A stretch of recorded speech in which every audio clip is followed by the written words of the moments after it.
வணக்கம். இன்னைக்கு நாம பார்க்க போற ஆதாரம் ஒரு ஆச்சரியமான கேள்வியை நம்ம முன்னாடி வைக்குது.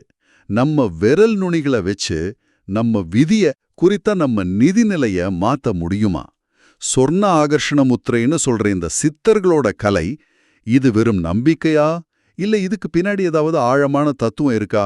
வாங்க இத பத்தி கொஞ்சம் ஆழமா அலசலாம். நிச்சயமா. இதுல மைய கருத்தே இந்த ஆகர்ஷணம், அதாவது ஈர்க்கிறது.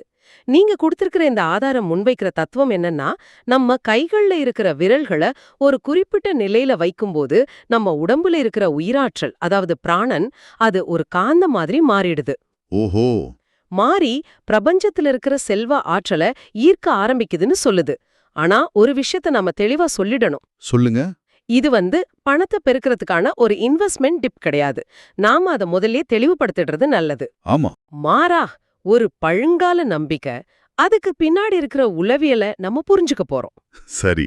அந்த புரிதலுக்கான முதல் படி இதை எப்படி செய்யறதுன்னு பார்க்கறது தான். இந்த ஆதாரம் சும்மா விரல மடக்க சொல்லல. ஒரு முழுமையான செயல்முறையை விவரிக்குது. அதுல முதல் படியே திசைய பார்க்கறது. ஏன் கிழக்கு திசையை நோக்கி உட்காருன்னு இவ்ளோ அழுத்தம் கொடுக்கறாங்க? நல்ல கேள்வி. பாத்தீங்கன்னா, பல பழங்கால மரபுகள்ல திசைகளுக்கு வெறும் அடையாள அர்த்தம் மட்டும் இல்ல, அதுக்கு ஒரு ஆற்றல் சார்ந்த முக்கியத்துவமும் இருக்கு. கிழக்குங்கிறது சூரிய உதிக்கிற திசை இல்லையா? ஆமா, ஒரு ஆரம்பம் மாதிரி. சரியா சொன்னீங்க. அது எப்பவுமே ஒரு புதிய ஆரம்பம். ஒரு எனர்ஜியோட பிறப்பிடம், ஞானத்தோட உதயம், இது எல்லாத்தோட குறியீடா பார்க்கறாங்க. அந்த திசையை நோக்கி நாம உட்காரும்போது, அந்த நாளோட தொடக்க ஆற்றலோட அலைவரிசைக்கு நம்மள நாமளே டியூன் பண்ணிக்கிற மாதிரி ஒரு முயற்சி இது. ஒரு விதமான சைக்கலாஜிக்கல் புத்துணர்ச்சியும் இது கொடுக்கும். திசைகளுக்கு முக்கியத்துவம் கொடுக்கறது புரியுது. சரி, உடலை நிலைப்படுத்தினதுக்கு அப்புறம் கைகளோட அமைப்புக்கு வராங்க. இதுதான் இந்த முத்திரையோட இதய பகுதியா இருக்கணும் இல்லையா? மிகச் சரியா சொன்னீங்க. அந்த ஆதாரம் என்ன சொல்லுதுன்னா, 2 கைகளையும் முழங்கால்கள் மேல வச்சு, கட்ட விரல், நடுவிரல், அப்புறம் மோதிர விரல், ம். இந்த 3ஓட நுனிகளையும் ஒன்னா சேர்க்கணும்னு சொல்லுது. இதுதான் அந்த முத்திரையோட அடிப்படை வடிவம். இந்த 3 விரல்களை மட்டும் தேர்ந்தெடுத்துக்கிறதுக்கு ஏதாவது ஒரு குறிப்பிட்ட காரணம் இருக்குமா? இது ஒரு நுட்பமான விஷயம். இந்த ஆதாரம் அதை நேரடியா குறிப்பிடல. ஆனாலும் யோக மரபுப்படி நாம பார்த்தோம்னா, ஒவ்வொரு விரலுக்கும் பஞ்சபூதங்கள்ல ஒன்னோட தொடர்பு இருக்கு. ஓ, அப்படியா? ஆமா. அதன்படி கட்டை விரல் நெருப்பு, அதாவது மாற்றம், ஆற்றல்.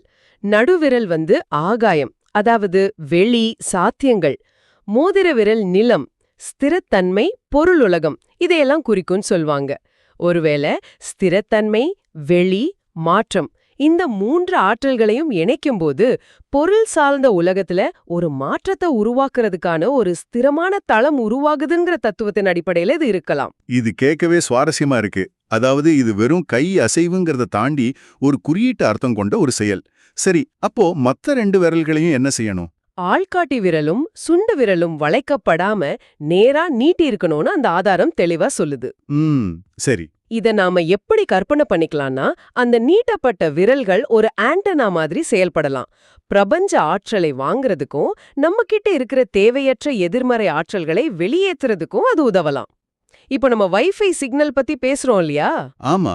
ஒருவேளை பழங்கால சித்தர்கள் நம்ம உடலையே பிரபஞ்ச ஆற்றலுக்கான ஒரு ரிசீவர் மாதிரி பார்த்திருப்பாங்களோ? அந்த வகையில பார்த்தா இந்த முத்திரைகள் நம்ம உடம்போட டியூனிங் முறைகள் மாதிரி. அருமையான ஒப்பீடு. உடல், திசை, கைவிரல்கள் எல்லாம் தயார். ஆனா இந்த ஆதாரம் இதோட நிறுத்தல. மனசோட பங்களிப்பை பத்தியும் பேசுது. கண்களை மூடி மூச்சை கவனிச்சு செல்வத்தை ஈர்க்கிறதா ஒரு சங்கல்பம் எடுத்துக்கணும்னு சொல்லுது. அப்போ இந்த ஆதாரத்தின்படி கைகளோட நிலை மட்டும் போதாது, மனசோட அந்த சங்கல்பம் தான் உண்மையான உந்து சக்தி அப்படின்னு சொல்லலாமா? ஒருவேளை இந்த முத்திரை அந்த சங்கல்பத்தை ஒருமுகப்படுத்த உதவுற ஒரு கருவி மட்டும்தானா? மிக மிக முக்கியமான கேள்வி இது. நீங்க சொல்றது முற்றிலும் சரி. இது வெறும் உடல் ரீதியான பயிற்சி கிடையாது. உடல் ஒரு நிலையில இருக்கு, அதாவது முத்திரை. சுவாசம் சீராகுது, மூச்ச கவனிக்கிறோம். மனம் ஒரு குறிப்பிட்ட நோக்கத்துல குவியுது, அதுதான் சங்கல்பம். ஆமா. இந்த 3ம் ஒரே நேர்கோட்ல இணையும் போதுதான் இந்த பயிற்சி முழுமையடையுது. முத்திரைங்கிறது ஒரு சாவி மாதிரி. சரி. ஆனா சங்கல்பம் தான் அந்த சாவிய எந்த பூட்ட திறக்க நாம பயன்படுத்துறோங்கிறத தீர்மானிக்கிற நோக்கம். வெறும் இயந்திரத்தனமா செஞ்சா அதோட முழு பலனும் கிடைக்காதுன்னு தான் இந்த ஆதாரம் மறைமுகமா சொல்லுது. சரி, இந்த செயல்முறை தெளிவா இருக்கு. ஆனா ஒரு கை முத்திரையால கடன் தீரும், வியாபாரத்துல லாபம் வருங்கிறதெல்லாம் கேட்க கொஞ்சம் மிகைப்படுத்தப்பட்ட மாதிரி தெரியுது. இந்த ஆதாரம் இது எப்படி நியாயப்படுத்துது? இது ஏதோ மாயாஜாலம் சொல்லுதா, இல்ல இதுக்கு பின்னாடி ஒரு தர்க்க ரீதியான விளக்கம் இருக்கா? இதுதான் இந்த அலசலோட மிக முக்கியமான பகுதி. அந்த ஆதாரம் பட்டியலிடுற பலன்களை பார்த்தா அதோட தர்க்கம் நமக்கு விளங்கும். முதல்ல நேரடியான செல்வ ஈர்ப்பு, நிதி நெருக்கடி நீங்கும்னு சொல்லுது. அதுதான் தலைப்பு. ஆமா, சொர்ண ஆகர்ஷணங்கிற பேரே அதைத்தானே சொல்லுது. ஆனா அடுத்த பலன் தான் எனக்கு ஒரு கேள்வியை எழுப்புது. ரெண்டாவதா கடன் தீர்த்தல்னு சொல்லுது. இது முதல் பலனோட ஒரு பகுதி தானே? ஒரு விதத்துல ஆமா. ஆனா இதுல ஒரு உளவியல் கோணம் இருக்கு.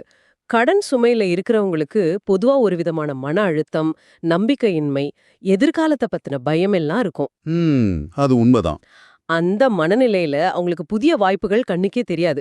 ஒருவேளை இந்த பயிற்சி அவங்களுக்கு ஒரு மன அமைதியையும் தெளிவையும் கொடுக்கறதுனால ஏற்கனவே அவங்கள சுத்தி இருக்கிற வாய்ப்புகளை கண்டறிய உதவுதா? ஓஹோ. இது வெறும் பணத்தை வரவழைக்கிறது மட்டும் இல்ல, பணத்தை பத்தின நம்ம மனநிலையை மாத்துறத பத்தியும் பேசுது. நீங்க சொல்றது அடுத்த பலனோட இன்னும் ஆழமா பொருந்துது. மூணாவதா தன்னம்பிக்கை அதிகரிக்கும்னு சொல்லப்பட்டிருக்கு. இந்த பலன்களோட வரிசை எனக்கு ரொம்ப சுவாரஸ்யமா இருக்கு. பொதுவா தன்னம்பிக்கை இருந்தாதான் செல்வம் வரும்னு சொல்லுவாங்க. ஆனா இந்த ஆதாரம் முதல்ல செல்வம், அப்புறம் கடன் தீருதல், இப்ப தன்னம்பிக்கைன்னு சொல்ற மாதிரி இருக்கே. இது என்ன ஒரு தலைகீழ் தர்க்கம்? அருமையான கவனிப்பு. இது தலைகீழ் தர்க்கம் இல்ல, ஒரு சங்கிலித் தொடர் விளைவு. இந்த ஆதாரம் முன்வைக்கிற தத்துவம் என்னன்னா, பொருள் சார்ந்த வெற்றி, அதாவது செல்வம், அது உள்நிலை மாற்றத்தோட, அதாவது தன்னம்பிக்கையோட பிரிக்க முடியாதபடி இணைக்கப்பட்டிருக்கு. நீங்க இந்த பயிற்சியை செய்யும்போது தினமும் ஒரு குறிப்பிட்ட நேரத்தை உங்களுக்காக ஒதுக்கி ஒரு நேர்மறையான சங்கல்பத்தோட உட்காரும்போது இயல்பாவே உங்க மேல உங்களுக்கு ஒரு கட்டுப்பாடு வருது. ஆமா. மனக்குழப்பம் நீங்குது. அதோட விளைவா தன்னம்பிக்கை பிறக்குது.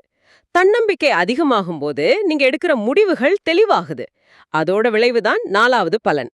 காரிய வெற்றி, வியாபாரம் மற்றும் வேலையில எதிர்பாராத லாபமும் முன்னேற்றமும் ஏற்படும்னு குறிப்பிடப்பட்டிருக்கு. இப்ப புரியுது. செல்வம்ங்கிறது எங்கிருந்தோ கொட்டுற ஒரு பரிசில்ல. அது நம்மளோட தெளிவான மனநிலை, தன்னம்பிக்கை, அப்புறம் அதோட விளைவா வர்ற சரியான செயல்கள். இதோட இறுதி பலன்னு இந்த ஆதாரம் சொல்லுது. மிகச்சரி. பணப்பிரச்சனைங்கிறது ஒரு அறிகுறி மட்டும்தான். அதோட மூல காரணம் உள் மனசுல இருக்கிற ஆற்றல் குறைபாடு இல்லனா மனக்குழப்பம்னு இந்த தத்துவம் பாக்குது. ஓஹோ, சரி சரி. அதனால இந்த முத்திரை அந்த மூல காரணத்தை சரி செய்யறதுக்கான ஒரு கருவி. உள்நாற்றல் சீராகும்போது அது நம்ம வெளி உலகத்திலயும் சாதகமான விளைவுகளை ஏற்படுத்துது. ஆக இது நிதி ஈர்ப்புங்கிறத விட ஒரு முழுமையான வாழ்க்கை முன்னேற்றத்துக்கான கருவியாவே முன்வைக்கப்படுது. இந்த விளக்கம் ரொம்ப தெளிவா இருக்கு. அப்படியானா இந்த பயிற்சியை ஒரு பழக்கமா மாத்திக்கணும்னு இந்த ஆதாரம் அழுத்தம் கொடுக்குது. குறிப்பா அதிகாலை மற்றும் மாலை அந்த சந்தியா நேரங்களை தேர்ந்தெடுக்க சொல்லுது. அந்த நேரங்களுக்கு என்ன சிறப்பு? இங்க தொடர்ந்து செய்து வருவதுங்கிற வார்த்தை மிக முக்கியம். இது ஒரு முறை செய்யற மந்திரம் இல்ல, ஒரு தொடர்ச்சியான பயிற்சி. ஆமா. எப்படி உடற்பயிற்சி தொடர்ந்து செஞ்சா உடல் வலுப்பெறுமோ அது மாதிரி இந்த பயிற்சியை தொடர்ந்து செய்யறதால மனமும் ஆற்றல் நிலையும் வலுப்பெறும்ங்கிற கருத்தை இது முன்வைக்குது. நீங்க கேட்ட மாதிரி அதிகாலை மற்றும் மாலை வேளைகள், அதாவது சந்தியா காலங்கள், பொதுவா பிரபஞ்ச ஆற்றல் ரொம்ப அமைதியாவும் சக்தி வாய்ந்ததாவும் இருக்குன்னு பல மரபுகள்ல நம்பப்படுது. பகலோட சலசலப்பும் இரவோட மந்தமும் இல்லாத ஒரு சமநிலையான நேரம் அது. அந்த நேரத்துல மனசை ஒருமுகப்படுத்துறது சுலபங்கிறது ஒரு காரணம். இந்த பயிற்சி இதோட முடிஞ்சிடுதா, இல்ல இந்த ஆதாரம் இன்னும் ஒரு படி மேல போதா? இன்னொரு ஆழமான விஷயத்தையும் இது குறிப்பிடுது. இந்த பயிற்சியோட சக்திய பல மடங்கு அதிகப்படுத்த இந்த முத்திரையோட ஸ்வர்ண ஆகர்ஷண பைரவ காயத்ரி மந்திரத்தை ஜெபிக்கிறது நல்லதுன்னு சொல்லப்படுது. ஓ, அப்படியா? இப்போக்கும் இது இன்னும் முழுமையானதா தெரியுது. ஆமாம். இப்போ நம்ம கிட்ட 3 அடுக்குகள் இருக்கு. 1 உடல் ரீதியான முத்திரை, அதாவது ஜெஸ்சர். சரி. 2 மனரீதியான சங்கல்பம், அதாவது இன்டென்ஷன். இப்போ 3வதா ஒலி அதிர்வு ரீதியான மந்திரம், சவுண்ட் அல்லது வைப்ரேஷன். இந்த 3ஐயும் இணைக்கிற ஒரு முழுமையான பயிற்சியாக இது விவரிக்கப்படுது. முத்திரை உடலையும் சங்கல்பம் மனதையும், மந்திரம் ஒலி அதிர்வுகள் மூலமா நம்மை சுத்தியுள்ள சூக்ஷ்ம ஆற்றலையும் சீரமைக்குதுங்கிற நம்பிக்கையோட அடிப்படையில இது அமைஞ்சிருக்கலாம். இது ஒரு முழுமையான ஒரு ஹாலிஸ்டிக் அப்ரோச். இந்த ஆழமான அலசல்ல இருந்து நாம என்ன தெரிஞ்சுக்கிறோம்னா, சொர்ண ஆகர்ஷண முத்திரைங்கிறது உங்க ஆதாரத்தின்படி வெறும் கைகளை மடக்கி வைக்கிற ஒரு எளிய செயல் இல்ல. அது ஒரு குறிப்பிட்ட கைவிரல் அமைப்பு, மன ஒருமுகப்பாடு, சுவாச கவனம், அப்புறம் ஒலி அதிர்வு, இதெல்லாத்தையும் இணைக்கிற ஒரு முழுமையான சித்தர்களின் கலை. ஆம், உடல், மனம், மூச்சு, நோக்கம், ஒலி எல்லாத்தையும் ஒரு புள்ளில இணைக்கிற ஒரு நுட்பமான பயிற்சி. அதோட நோக்கம் அந்த ஆதாரத்தின்படி நேரடியா பணத்தை வரவழைக்கிறதுங்கிறத விட நம்மளோட உள் ஆற்றலை சீரமைக்கிறது மூலமா தன்னம்பிக்கையை அதிகப்படுத்தி காரியங்கள்ல வெற்றியை தந்து அதோட விளைவா செல்வ வளத்தை உருவாக்குறது. தினமும் அதிகாலை இல்லைன்னா மாலை வேளைகள்ல ஒரு 15-20 நிமிஷம் தொடர்ந்து பயிற்சி செய்கிறது அவசியம்னு சொல்லப்படுது. இதுதான் நீங்க எங்களுக்கு கொடுத்த ஆதாரத்தோட சாராம்சம். இறுதியா இந்த உரையாடல் உங்களுக்கு ஒரு சிந்தனையே தூண்டலாம். நம்ம உடலோட ஒரு சின்ன நிலை மாற்றம், அதாவது விரல்களோட ஒரு குறிப்பிட்ட அமைத்து பிரபஞ்ச ஆற்றலோட ஒரு தொடர்பை ஏற்படுத்தி நம்ம வாழ்க்கையில பெரிய மாற்றங்களை கொண்டு வர முடியுமா? ஒருவேளை இந்த முத்திரைங்கிறது உங்க விரல்களுக்கு அப்பாற்பட்டு செல்வத்தையும் வெற்றியையும் ஈர்க்கிற திறன் உங்களுக்குள்ள உறங்கி கிடக்குதுங்கிற ஆழமான நம்பிக்கைய உங்களுக்குள்ள தட்டி எழுப்புற ஒரு சக்தி வாய்ந்த உளவியல் கருவியா இருக்குமோ? இத பத்தி நீங்க சிந்திக்கலாம்.